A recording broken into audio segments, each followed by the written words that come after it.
the telecommunications, they only want to play where they can make money. So yes. We have in our area now called Rural Reach. They put it on my brother's Right. silo. I know. Another neighbor's Sure. silo down there, and it's excellent. I know. AT&T. Oh.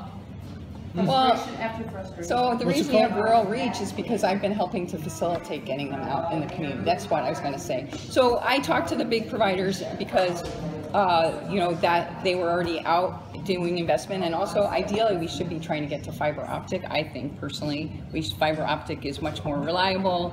If you are using this for a business or for any consistency, you need fiber. Also for capacity. But when none of the big providers said that they were going to invest in our part of the county, I met with a group called Connect Michigan, which is part of the federal government. It was funded to identify where there was need. And so we did a market study, and we had the best survey. There's like 24 communities that they've worked with. We had the highest response survey, and we've taken that data, and they're now working with Rural Reach. There's like, I think 4 or 5 providers. Also, some of the townships in my district have done a feasibility study for doing fiber optic community-wide, whether or not they would actually do a township millage, because people are really interested in this being an issue. Because if you live in a city, it's probably not an issue, but if you live out in the country, it's like, wait a second. And reliability is key, because if you are, depending on where you are, if there's trees, I mean, there's a lot, there can be a lot. But Rural Reach is doing a lot. I was also involved before this initiative with Wireless Washtenaw, which was trying to use the infrastructure. We were trying to use the infrastructure. It didn't work. So the idea here is like a public-private kind of working together with private, but also having a public entity as almost like a utility in the county. Yes, Marie. I don't know if you're involved in that area, but I am concerned about how the water, like in Flint, and now I saw in the paper where my sister used to live on Rose Drive, which is Jackson Avenue. Right. That area has contaminated water. How do we know? I mean, we got to take our officials' word, but so just I know that's my district, Rose Drive, right in there, and we are going to be having a town hall about the dioxane. That they're testing pretty regularly, and the groundwater is pretty low there, so it should be okay. But we are monitoring that much, and then we did have a town hall probably in April. This is, for those of you that are familiar, you probably heard on the news that dioxane plume off Wagner, that was contamination that a local business had created back in the 70s. Yeah, and so there's been some cleanup of it, but it's actually pretty nominal. And so what we're trying to do is monitor, because it's actually moving, and they're trying to monitor the movement to make sure it doesn't get to the Huron River. And so we will.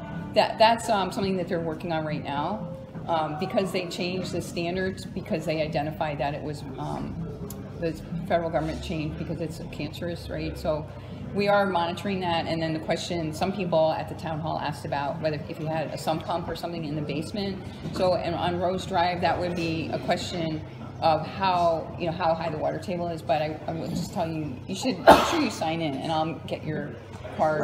Or get what I can't understand is, now, I can understand the Rose Drive is well things and that, but why, how come, like, the waters where it has been contaminated, like in Flint and things like that, how they were ever allowed? And I will tell you why. I worked for King Sealy, and we're talking 60 years ago. I worked in the plating department. I did not have a degree, but the minute my job was to check the water in that plating department going into Huron River Drive. I'm 18 years old, and I shut down that factory 3 times. No one ever doubted me. Now I want to know, I mean, it was not, the factory was doing what they could, but sometimes, Sure. But that was my job, to make sure that now I want to know, if this is 60 years ago, why there isn't more. I agree. So there is, in most communities, I would just say that there's a couple of pieces here that are challenging, that Flint kind of put the spotlight on. So but there's a part in Ann Arbor I saw, in that, isn't it where you live, where I live in Saline, but there's some place around the old Rose Drive on. Yeah, so on Wagner and off, Rose. So down closer to Wagner and Liberty, there was a production facility that was using a chemical, dioxane, when they were doing filters back in the 60s. But I wondered why. What I meant to say is, It gets dumped on the ground, it soaks right into the groundwater. all I can say is that if 60 years ago we made sure that the water going into the Huron River, that was my job, not to contaminate the Huron River. And I was working in Dexter at the time. Why aren't they stopping it? I guess I think your question is, how come we're not cleaning the water, and that's we the did, right? Because it costs a lot of money, I would say, probably is one of the reasons that there's not a lot of money. We had the town hall, we had DEQ come.